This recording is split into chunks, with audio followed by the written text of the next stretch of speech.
Money laundering పేరుతో 8 ఎకరాల కబ్జా ఆరోపణలపై హేమంత్ సోరెన్ను అరెస్ట్ చేసిన ఈడీ వేల కోట్ల రూపాయలు దోచేస్తున్న సీఎం జగన్పై ఎందుకు ఉదాసీనంగా వ్యవహరిస్తుందని సిపిఐ జాతీయ కార్యదర్శి నారాయణ ప్రశ్నించారు. ఎన్నో కేసులు ఉండి కూడా ఇన్ని రోజుల పాటు బెయిల్ మీద ఉన్న ఏకైక వ్యక్తి జగన్ అని అన్నారు. బీజేపీకి ఒత్తాసు పలుకుతున్నందుకే అవినీతిపరుడైన జగన్ను కాపాడుతున్నారని నారాయణ ఆరోపించారు.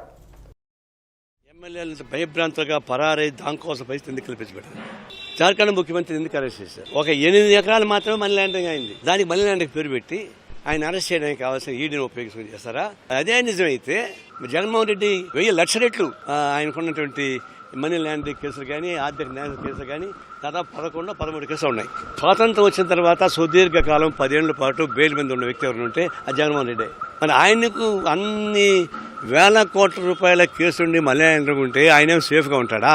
ఢిల్లీ చీఫ్ మినిస్టర్ కేజ్రీవాల్ ఆయన అరెస్ట్ చేయడానికి ప్రయత్నిస్తారు, శిశువుని అరెస్ట్ చేశారు. ఏంటి?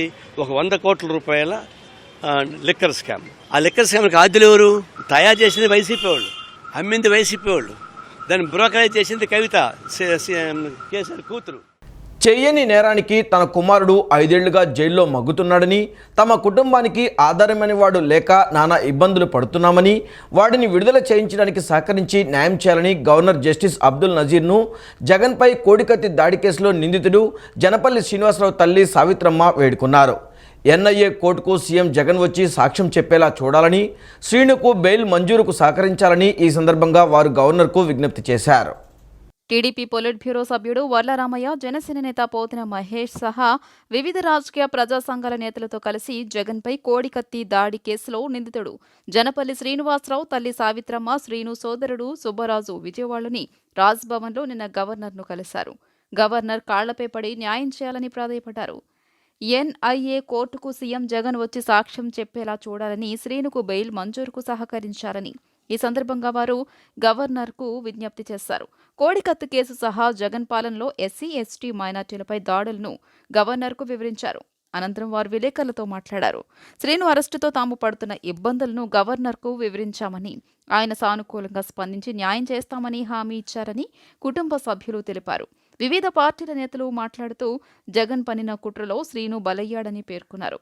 1 సెంటీమీటర్ గాయమైన కేసులో దళిత బిడ్డ శ్రీనును 5 ఏళ్లుగా జైల్లో మగ్గేలా చేస్తున్న ఘనత జగన్కే దక్కుతుందన్నారు. జగన్ను చంపాలనే ఉద్దేశం కానీ పన్నాగం కానీ శ్రీనుకు లేదన్నారు. తనను కోడికత్తితో గుచ్చాలని జగన్ చెప్పడంతోనే శ్రీను ఆ పని చేశారన్నారు. అదండి 5 సంవత్సరాలన్నర అయ్యిందండి. నా కొడుకు శ్రీనివాసరావు జైల్లోనే మగ్గిపోతున్నారండి. నా కొడుకు శ్రీనివాసరావు అండి 5 సంవత్సరాలు మట్టించి అందులోనే ఉంటున్నారండి. నా కొడుకుని విడుదల చేస్తారని, నా కొడుకుని ఆదుకునేవాడు, మమ్మల్ని పోషించేవాడు ఆయనండి. ఆయన్ని అప్పటి నుంచి చాలా ఇబ్బందులు పడతామండి.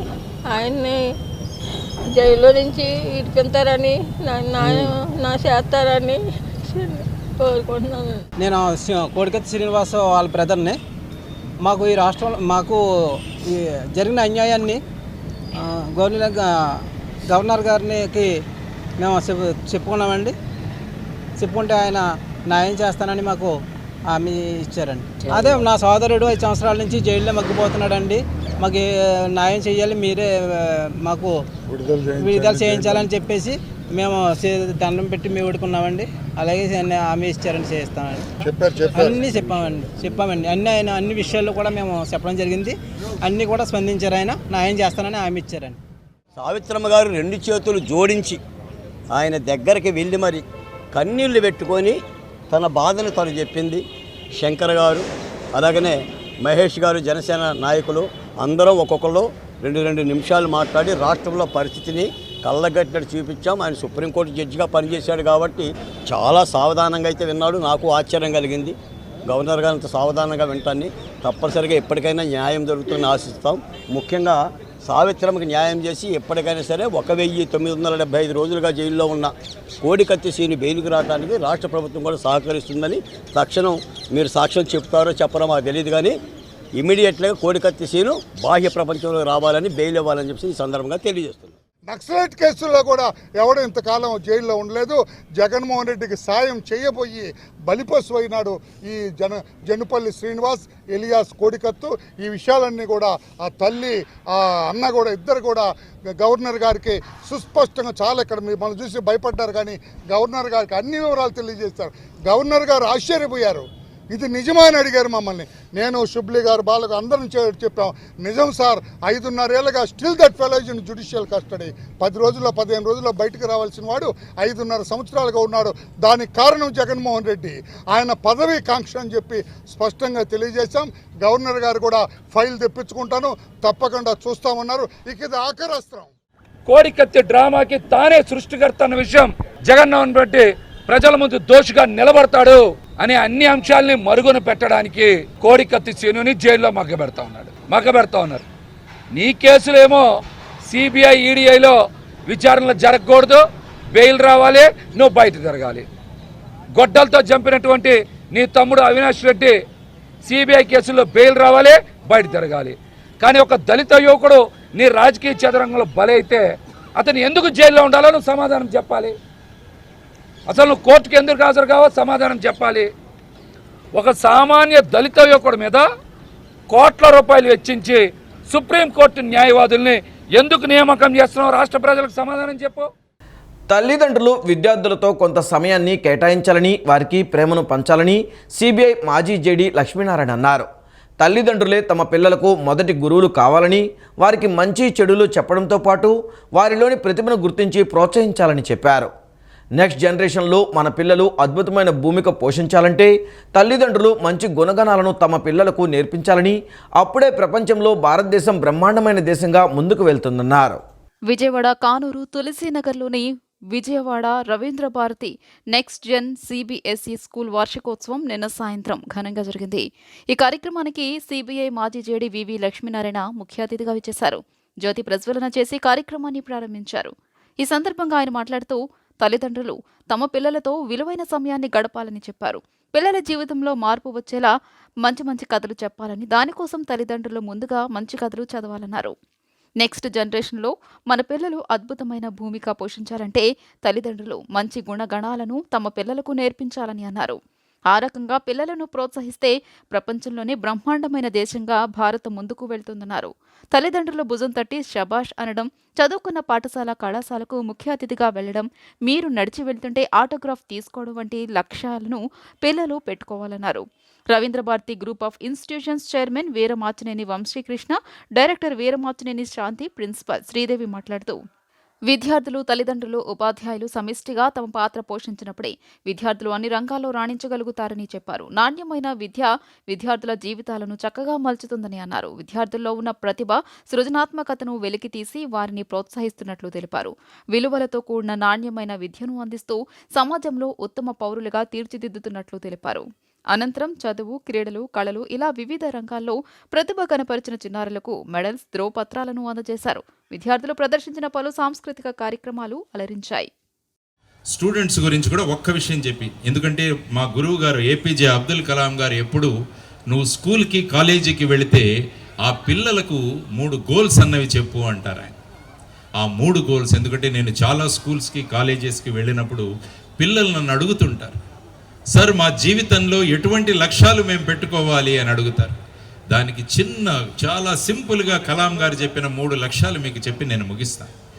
పిల్లల జీవితంలో మొదటి లక్ష్యం, మీ అమ్మా నాన్నలు మిమ్మల్ని దగ్గరికి తీసుకొని భుజం తట్టి శభాష్రా, శభాషమ్మ, మా పేరు నిలబెట్టావురా నువ్వు అని మీ అమ్మా నాన్నలు మీతో అనగలగాలి. ఇది మీ మొదటి లక్ష్యం కావాలి. పెనమలూరు మండలంలోని చోడవరం ఇసుక క్వారీలో నిన్న రాత్రి ఉధృతత నెలకొంది.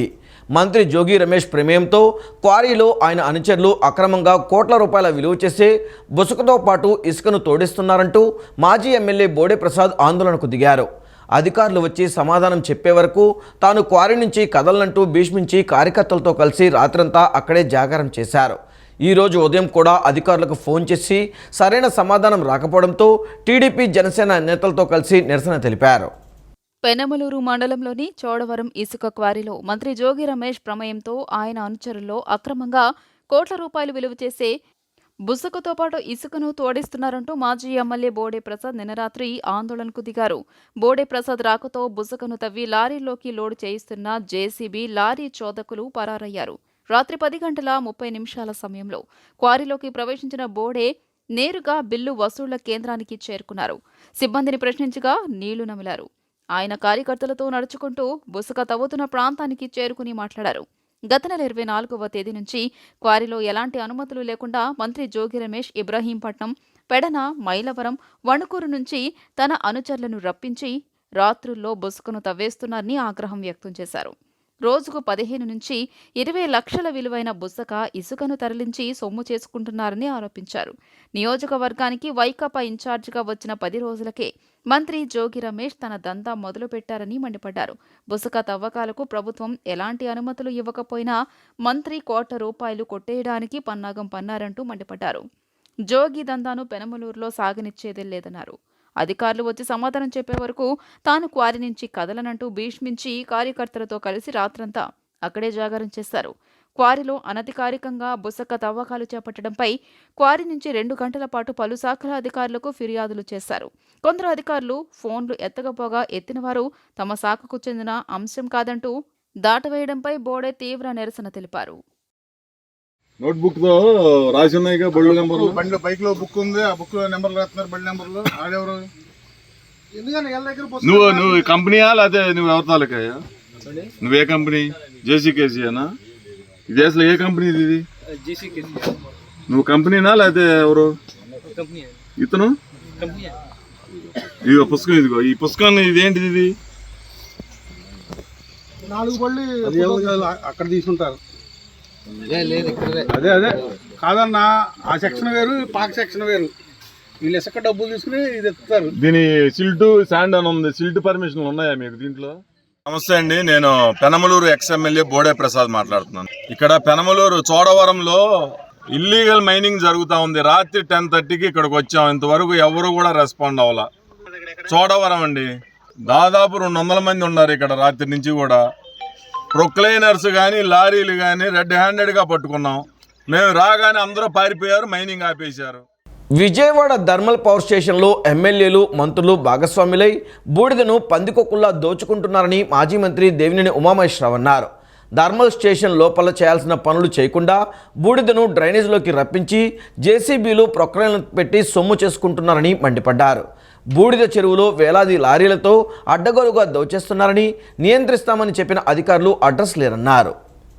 బూడిద అక్రమ రవాణా నిలిపివేయాలంటూ టీడీపీ జనసేన ఆధ్వర్యంలో రా కదలిరా అంటూ నిరసన దీక్ష చేపట్టారు. Ibrahimpatnam VTPS accounts office Ambedkar విగ్రహం వద్ద నిరసన దీక్ష చేపట్టారు. టీడీపీ జనసేన శ్రేణులు తొలుత డాక్టర్ బిఆర్ అంబేద్కర్ విగ్రహానికి పూలమాల వేసి నివాళులు అర్పించారు. అనంతరం నిరసన దీక్ష చేపట్టారు. టీడీపీ నేత మాజీ మంత్రి దేవినేని ఉమామహేశ్వరరావు, జనసేన ఇన్ఛార్జ్ అక్కల రామ్మోహన్ రావు నిరసన దీక్షకు సంఘీభావం తెలియజేశారు. ఈ సందర్భంగా దేవినేని ఉమామహేశ్వరరావు మాట్లాడుతూ పెద్దిరెడ్డి దగ్గర పనిచేసే గుమస్తాలు, వైసీపీ నాయకులకు, ఎమ్మెల్యేలు, మంత్రులకు బూడిద పంచిపెడుతున్నాడని ఆరోపించారు. వీటీపీఎస్లో పనిచేసే సీఈ, ఈఈ, డిఈ అధికారులు అందరినీ డమ్మీలు చేశారన్నారు.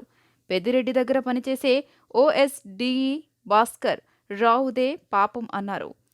తిలా పాపం తలా పిడికెడు అన్న చందంగా అందరూ కలిసి పందికొక్కుల్లా బూడిద తింటున్నారని దుయ్యబట్టారు. అనేక మంది బూడిద బారిన పడి చనిపోతున్నారని, అనారోగ్యం పాలవుతున్నారని, ఆసుపత్రుల బారిన పడుతున్నారని చెప్పారు. బూడిద ద్వారా జరుగుతున్న వాయు కాలుష్యం, జల కాలుష్యం, శబ్ద కాలుష్యాన్ని ఆపకపోతే ఇంకా పెద్ద ఎత్తున ఆందోళన ఉధృతం చేస్తామని హెచ్చరించారు. సర్పంచుల డిమాండ్ల పరిష్కారం కోరుతూ ఈ నెల 6న చెలో అసెంబ్లీ కార్యక్రమాన్ని నిర్వహిస్తున్నట్లు ఆంధ్రప్రదేశ్ పంచాయతీరాజ్ ఛాంబర్ అధ్యక్షులు వైవీబీ రాజేంద్ర ప్రసాద్ తెలిపారు. రాష్ట్రంలోని 12,918 గ్రామ పంచాయతీలకు కేంద్ర ప్రభుత్వం 14-15 ఆర్థిక సంఘం ద్వారా పంపిన 8,629 కోట్ల రూపాయలు రాష్ట్ర ప్రభుత్వం దొంగలించి దారి మళ్లించిన నిధులు తిరిగి సర్పంచుల ఖాతాల్లో జమ చేయాలని కోరారు. గ్రామ సచివాలయాలను, వాలంటీర్లను గ్రామ పంచాయతీల సర్పంచుల ఆధీనంలోనే పనిచేయించాలన్నారు. ఉపాధి హామీ నిధులను చట్ట ప్రకారం గ్రామ పంచాయతీలకు ఇచ్చి తమ సర్పంచుల చేతే ఖర్చు చేయించాలన్నారు.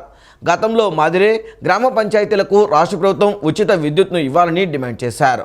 సర్పంచులకు ఎంపీటీసీలకు 15,000, ఎంపీపీలకు జడ్పీటీసీలకు 30,000 గౌరవ వేతనం ఇవ్వాలని డిమాండ్ చేస్తూ చలో అసెంబ్లీ కార్యక్రమానికి పిలుపునిచ్చామని తెలిపారు. రేపు 6వ తేదీన రాబోయే మంగళవారం చలో అసెంబ్లీ కార్యక్రమాన్ని పెద్ద ఎత్తున ఈ రాష్ట్రంలో ఉన్నటువంటి సర్పంచులు, ఎంపీటీసీలు, ఎంపీపీలు, జెడ్పీటీసీలతో రాజకీయాలకు అతీతంగా అన్ని పార్టీలకు చెందినటువంటి సర్పంచులు, ఎంపీటీసీలు, ఎంపీపీలు, జెడ్పీటీసీలు అసెంబ్లీని ముట్టడించడం జరుగుతోంది. కనుక ఈ కార్యక్రమానికి రాష్ట్రంలో ఉన్నటువంటి సర్పంచులు, ఎంపీటీసీలు, ఎంపీపీలు, జెడ్పీటీసీలు రాజకీయాలకు అతీతంగా అటెండ్ అయ్యి ఈ చలో అసెంబ్లీ కార్యక్రమాన్ని జయప్రదం చేయవలసిందిగా మేము కోరటం జరుగుతుంది. ముఖ్యంగా రాష్ట్ర ప్రభుత్వం తాను ఇవ్వాల్సినటువంటి నిధులు ఇవ్వకపోగా కేంద్ర ప్రభుత్వం ఇచ్చేటటువంటి ఆర్థిక సంఘం నిధులు 8,629 కోట్ల రూపాయలను దొంగిలించి వేయటం జరిగింది. ఆ నిధుల్ని తక్షణమే మా గ్రామ పంచాయతీలకు, మండల పరిషత్లకు ఇమ్మనమని చెప్పి, మా గ్రామీణ ప్రజలను ఆదుకోవాలని చెప్పి, అదేవిధంగా గ్రామ సచివాలయాల్ని, గ్రామ వాలంటీర్లను తీసుకొచ్చి మా గ్రామ పంచాయతీల ఆధీనంలో పెట్టమని. విశాఖపట్నంలో తహసీల్దార్ రమణయ్య హత్యను తీవ్రంగా ఖండిస్తున్నామని ఏపీ రెవెన్యూ సర్వీసెస్ అసోసియేషన్ నాయకులు బొప్పరాజు వెంకటేశ్వరరావు తెలిపారు. రమణయ్య కుటుంబ సభ్యులకు ప్రగాఢ సంతాపం తెలియజేశారు. ప్రభుత్వం ఎలాంటి నిర్లక్ష్యం చేయకుండా హత్యకు కారకులైన నిందితులపై తక్షణమే కఠిన చర్యలు తీసుకోవాలన్నారు. తహసీల్దార్ రమణయ్య కుటుంబాన్ని ప్రభుత్వం ఆదుకోవాలని కోరారు. అధిక భూ వివాదాలు ఉన్న మండలాల తహసీల్దార్లకు ప్రభుత్వం ప్రత్యేక రక్షణ కల్పించాలన్నారు. విధి నిర్వహణలో ప్రభుత్వ ఉద్యోగిపైన విధి ఆటంకములు, దాడులకు సంబంధించి దోషులపైన చర్యలు తీసుకున్నట్టుకు కఠినమైన చట్టం తీసుకురావాలని కోరారు. రమణయ్య తహసీల్దార్ దారుణ హత్యకు నిరసనగా ఈరోజు 26 జిల్లాలలో రెవెన్యూ ఉద్యోగులందరూ నల్ల బ్యాడ్జీలు ధరించి నిరసన తెలియజేస్తున్నట్లు తెలిపారు. విశాఖపట్నం రూరల్ తహసీల్దార్గా పనిచేసి ఎన్నికల విధుల నిర్వహణలో భాగంగా నిన్న విజయనగరంలో తహసీల్దార్లుగా జాయిన్ అయినటువంటి రమణయ్య గారిని అతి దారుణంగా, కిరాతకంగా రాత్రి కొంతమంది నిందితులు మర్డర్ చేసి వెళ్ళటం అనేది ఆంధ్రప్రదేశ్ రెవెన్యూ అసోసియేషన్ పక్షాన తీవ్రంగా ఖండిస్తున్నాం. తక్షణమే నిందితులు ఎవరైతే ఉన్నారో వారిని కఠినంగా శిక్షించే విధంగా ప్రభుత్వం చర్యలు చేపట్టాలని, అదేవిధంగా ఏదైతే దాడి చేసేటువంటి విధి నిర్వహణటువంటి ఉద్యోగుల మీద దాడి చేసే వ్యక్తుల్ని కఠినమైనటువంటి చర్యలు తీసుకునే విధంగా చట్టాలు తెస్తే ఇలాంటి చర్యలు పునరావృతం కాకుండా ఉంటాయి. సహజంగా చిన్న చిన్న దాడులు జరిగినప్పుడు వాటిని మరి ఈజీగా తీసుకొని ఏదైతే మనం వదిలిపెడుతున్నామో దాంతో ఇలాంటి నిందితులు ఇంత దారుణానికి ఒడిగట్టినా కూడా మాకేం కాదులేనటువంటి ఒక నమ్మకంతో ఇలాంటి చర్యలకు, దుశ్చర్యలకు పాల్పడుతూ ఉన్నారు. కాబట్టి ఇలాంటి నిందితులను నిర్లక్ష్యం చేయకుండా వారిని కఠినంగా శిక్షించాలని ఆంధ్రప్రదేశ్ రెవెన్యూ అసోసియేషన్ పక్షాన ప్రభుత్వాన్ని కోరుతున్నాం. న్యూజివీడు నియోజకవర్గంలో 4 మండలాల మెట్ట ప్రాంతంలో ఉన్న 50,000 ఎకరాలు రాబోయే చింతలపూడి ఎత్తిపోతల పథకంతో సస్యశ్యామలం అవబోతుందని సీనియర్ టీడీపీ నేత, సాగునీటి వినియోగదారుల సంఘాల సమైక్య రాష్ట్ర అధ్యక్షులు ఆళ్ల వెంకట గోపాలకృష్ణారావు అన్నారు. ఈ నెల 5వ తేదీన చింతలపూడిలో జరిగే రా కదలిరా సభకు న్యూజివీడు నియోజకవర్గం నుంచి పెద్ద ఎత్తున రైతులు, తెలుగుదేశం పార్టీ కార్యకర్తలు, నాయకులు, అభిమానులు హాజరై విజయవంతం చేయాలని కోరారు. ఏలూరు పార్లమెంటు నియోజకవర్గ స్థాయిలో ఈ నెల 5వ తేదీన చింతలపూడిలో జరిగే రా కదిలిరా సభను జయప్రదం చేసే నిమిత్తం నిన్న నూజివీడు నియోజకవర్గ తెలుగుదేశం పార్టీ కార్యాలయంలో నియోజకవర్గ టీడీపీ ఇన్ఛార్జ్ ముద్రబోయిన వెంకటేశ్వరరావు అధ్యక్షతన సన్నాహక సమావేశం నిర్వహించారు. ఈ సమావేశంలో రాష్ట్ర టీడీపీ పరిశీలకులుగా హాజరైన సాగునీటి వినియోగదారుల సంఘాల సమాఖ్య రాష్ట్ర అధ్యక్షులు మాట్లాడుతూ ఆళ్ల వెంకట గోపాల కృష్ణారావు మాట్లాడుతూ నాగార్జున సాగర్ ఎడమ కాలువ 3వ జోన్లో చివరి ప్రాంతానికి సాగునీరు రాని పరిస్థితిలో గత తెలుగుదేశం ప్రభుత్వం హయాంలో గోదావరి జలాలను ఉమ్మడి కృష్ణా జిల్లాలోని తిరువూరు, మైలవరం, గన్నవరం, నందిగామతో పాటు నూజివీడు మెట్ట ప్రాంతానికి తీసుకురావడానికి చింతలపూడి ఎత్తిపోతల పథకాన్ని రూపొందించారన్నారు. 4,909 కోట్ల రూపాయలు మంజూరు చేసి 2019 నాటికి 3,450 కోట్ల రూపాయలు ఖర్చు చేసి 80% పూర్తి చేయడం జరిగిందని తెలిపారు.